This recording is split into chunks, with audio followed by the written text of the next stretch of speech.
Hello, everyone. This is Fallen Don. If you do not know this, I studied psychology for a bit. Didn't really like it, but I definitely want to be talking and having a more podcasty series known as Expressing Your Rage. Expressing Your Rage is sort of like a anger management sort of thing that I sort of really like, but I never really used in my real life as an adult. So I'm going to talk about something known as stagnation rage. Now, what is stagnation rage? Well, stagnation rage is actually most commonly confused as for envy, jealousy, or even burnout. So, stagnation rage comes from, let's say, if you're hired as a manager and you work doing your job, but you don't get that promotion. Something that happened in my real life. And you worked at the place for almost 10 months and you don't get your promotion, but you do the work and labor of a manager. Obviously, that will cause something called stagnation rage, as in every day, no matter how hard you work and your effort is not getting noticed. Now, again, it can be looked at as a jealousy or envy because people think stagnation rage is not a real thing. Again, it's sort of like a baby thing to burnout. It's sort of like burnout, but it's not like burnout because obviously you are doing the work of what the requirements are for your job, but you're not getting the promotion for that job. And if you go at it for a long enough time, you start getting stagnant and you get very angry about it. And stagnation rage is actually not good for anybody's mental health. And there's something known as a polar opposite, which is stagnation, which is promotional rage, which is you get promoted too early and you just burn yourself out. Again, stagnant, it means you stay. Promotional means that you are being promoted too quickly and then you're burning yourself out. Again, I want to talk about stagnation rage because it has personally affected most of my life, most of my times. Um, Starbucks is one of the biggest examples of stagnation rage where I had to always fight for any promotion, any type of opportunity where I had the skills, but they did not want me to go for the things that I had the skills for. I fought for a barista competition and I made it to the second round? Yeah, I made it to the second round. I'm so proud of myself for that. I tried it out. And then I quit like 3 years later. But I would still do Starbucks again, but I would rather be a manager knowing that if I start out as an employee, I'm just going to be stagnant. Again, I was a coffee lead, I was a coffee master, I was a tea master, I was the target trainer, but here's the problem though. I was stagnant. And then I had to fight and fight and fight and fight and fight. Every year I had to fight for a different promotion and mentally I couldn't keep on doing that, especially with my age and especially with the type of person I am and what type of personality type I have. That's why I became an inventory manager or want to go into inventory management or want to be a steward. Again, I can physically see what I'm doing, and if a manager says you're not doing your job, I can actually point at the project I'm doing. Right now at my current place of hire, we have a huge issue with, like everyone else, inventory. So my goal is to have small miniature projects, and the big boss really liked that I had miniature projects. I'm like, if I try to do this whole store, I'm gonna burn myself out, and he understood that I don't want to burn myself out, and I'm very appreciative that I have a manager who understands I am working with what I have. I'm like, if I try to do this in a week, it ain't gonna happen. But if I try this in a month, there's a lot more difference between a month and a year and than a week. Again, I have a 3 month project with the refrigerator area, and then the next 3 month project will be somewhere else. Again, I have these mini projects that I have written down for myself so I can be proud of what I'm doing. Again, these mini projects may seem minute for you guys, but for me, as someone who gets very understands what stagnation rage and is very easily prone to stagnation rage, I want to have a career path that doesn't seem stagnant. And I'm happy that I'm in a place that really needs a really good inventory manager. And I am seeing difference in my store from when I first hired to now. Again, I have to do my best to guide these people to properly do inventory. Again, stagnation rage is actually a really good thing. It can also tell you what type of career path to go to. Again, if you're very easily in a stagnational rage person, if you're easily noticing stagnation, inventory is your type of career. Again, inventory, you physically see what you're doing, and it makes you mentally feel like you're doing something in your job that no one else could do. And I love inventory. It makes me feel confident in myself. And again, if I can't do something that I can't physically point at, it's not good for my mental health. Something that I learned in my life is that, like, people put me in this weird stagnant box.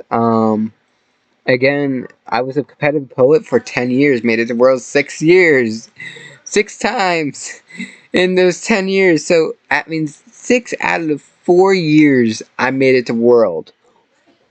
10 out of 10 years, I actually made it to regionals, which is more, no, nationals. Yeah, I made it to nationals for 10 times, and I made it to Worlds 6 times. So that means out of all my times of doing competitive poetry, I was never really stagnant. Although it felt like I was stagnant because I was so talented in poetry, where it was like, oh, hey, Worlds, what's up? Again, I didn't participate when I got there for the 6th time because for me, I was just like, oh, this is not rewarding myself. Yeah, I may be talented, but after I made it the 6th time, I realized I was just stagnant. Like, for me, competitive poetry was not a career path for me where, again, I get a lot of hate from when I went to college. I got a lot of hate with my English teachers because they're like, you destroyed your career path in poetry. And I'm like, I was stagnant. Yeah, I might have made it to Worlds. I might have won once. But for me, being, so talented and going over and over and over again the same song and dance of you making it to Worlds. Although I hate magnetism. Magnetism is a whole different story. If you guys want to hear my hatred towards the magnetism and the word and how I hate it, for one pure reason, that it was the reason that I have to talk to my therapist about how I hate the word magnetism, and people are like, why do you hate the word magnetism? And I'm like, do you want the really long story, or do you just want the short story of it took me out in regionals where I could have probably been 7 times instead of 6 times? No, I'm not bitter about the word magnetism, but if you give me the word magnetism, I have a poem for it in like 5 nanoseconds because I hate the word so much. Because it haunts me in my nightmares. Because I took freaking 50 seconds. Again, I lost so many points. I still hate that word. Again, competitive poetry, you have 60 seconds to make a poem, but in actuality, you have 30 seconds to make a poem because every 10 seconds you lose a point. So, yeah, they say you have 60 seconds, you pretty much have 30 seconds, and pretty much 10 seconds, that means you pretty much are going to the next round regardless. 20 seconds, you're like, okay. 30 seconds, it's like, okay, you're risking it. 40 seconds, ha, good luck next year. 50 seconds, ha, ha. Yeah, you're gonna totally have to do this next year. And 60 seconds, ha. You have to have a really fucking amazing poem to even be considered to be top 30. Like, yeah. Competitive poetry, it's like a Shark Tank. It's like Jaws. But again, I get very easily stagnation rage, and that's why I premeditated my quit with Furry Valley. I realized they were keeping me stagnant, and no matter how hard I was working, the stagnation would continue. Again, what the fuck is with people discriminating against me and then putting me in a box, which is not good for my mental health. And then I tell them, hey, I'm an inventory manager, which means I am easily into stagnation rage. Stagnation rage and I are best friends, and it's awful. Awful, awful, awful. I hate stagnation rage. I hate it so much. And it's just like, people are easily burnt out, and I thought it was burnout for a while, but then all of a sudden I was like, no, it's stagnation rage. The difference between stagnation rage between jealousy, envy, and what's the other word? Oh yeah, burnout. Again, it may be close to burnout, but if you're stagnant, it doesn't feel good for your mental health, and it's not good for your mental health. That's why I left, my workplace. That's why I decided to quit Furry Valley with an ultimatum. Again, I noticed that I was stagnant, and for me, my mental health, I can't do that anymore. I'm 27. Mentally, I can't be in a place that doesn't appreciate my work ethic. Obviously, what I learned with Furry Valley, hence why I was a little bit more explosive, was because I felt betrayed. I felt hurt, and I had every right to be hurt. A lot of my friends told me for months to just quit. They're not a good community. They're terrible for the community. They're full of pedophiles, zoophiles, blah, blah, blah, boop, blah, blah, boop. They don't promote people correctly. They discriminate against people. I was told about this, and I am very appreciative towards my fans. At the same time, I'm happy that I am a platform for people now. A lot of ex-admins are still giving me information, and a lot of ex-admins see that I'm still kicking, I'm still alive, and I'm clearly, truly anti-FE for a reason. Again, they can't apologize for the actions that I witnessed as an admin, and for me, I quit was, yes, most of it was because of stagnation rage. At the same time, a lot of things that I witnessed as an admin, the bullying that I witnessed as an admin, and admins not getting punished for the bullying, um, really did lean into my quit. And again, I was like, I mentally can't do this anymore. I can't mentally stay quiet about this anymore. I'm gonna whistleblow about this, and that's why I made those videos. That's why I did interviews with people. That's why I went out of my shell and told what happened in Furry Valley. The bullying of Clancy, the bullying of Dark Fox, the bullying of uh, Fancy, the bullying of Peaches, and the bullying and the active bullying of ex-admins who were part of the YouTube team and that they always shit talk about. Again, for me, Furry Valley was not a good fit for me.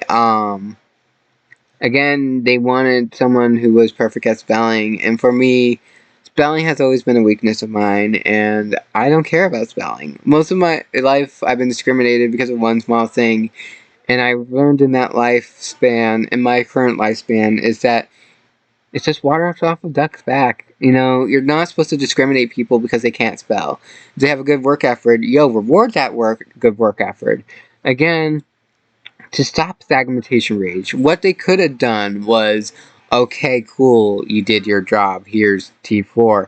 Okay, cool, wow, you impressed us with your comms admin application. Here's DBD team.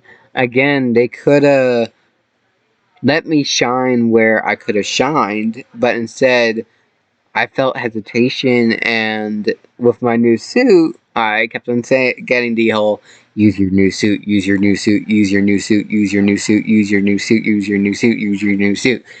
And for me, it just didn't sit right. It's it's like the money situation that I talked about in my previous YouTube video of me exposing the money situation where, like, if it was any other week, I've been like, okay, cool, I understand you're a desperate, dire need, I understand, but after an 80-hour shift, you really are avoiding the fact that it was after an 80-hour shift. And for me, I couldn't let that slide. My intuition told me that that was not right to lie about. It is not correct to lie about. And for me, if you're not going to say the full story, why I still say it's not appropriate. It wasn't appropriate timing. Especially after the meeting, you decided to talk to me about money after I said, "Oh, I finished my 8-hour shift. I'm most likely gonna to go to the spa and relax." And instead, you decided to hit me up for money and saying it was in the dire need. For me, it did not sit correctly. And again, me quitting Furry Valley was premeditated. It. I wanted to quit near November, and I wanted to say what I saw in Furry Valley.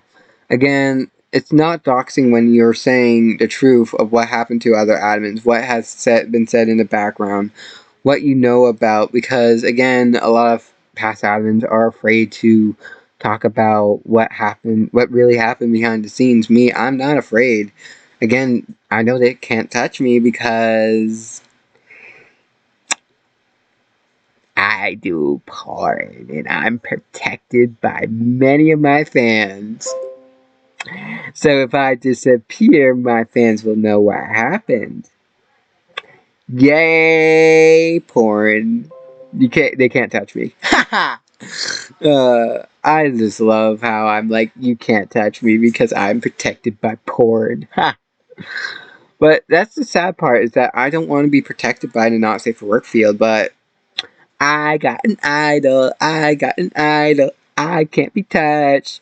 And if they leak my nudes, they have all my OnlyFans links. So I'm like, yeah, thanks for the free marketing. I don't care.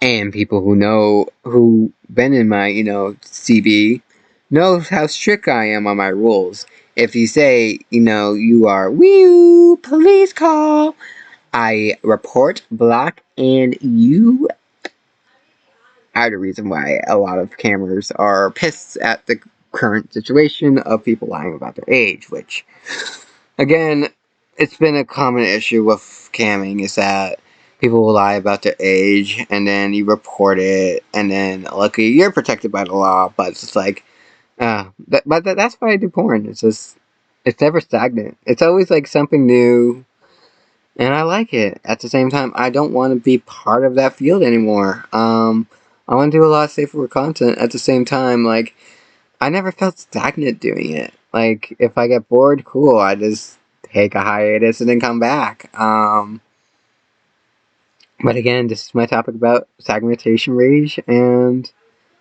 what I do to prevent it. Until next time, guys. This is Fallen Gone out.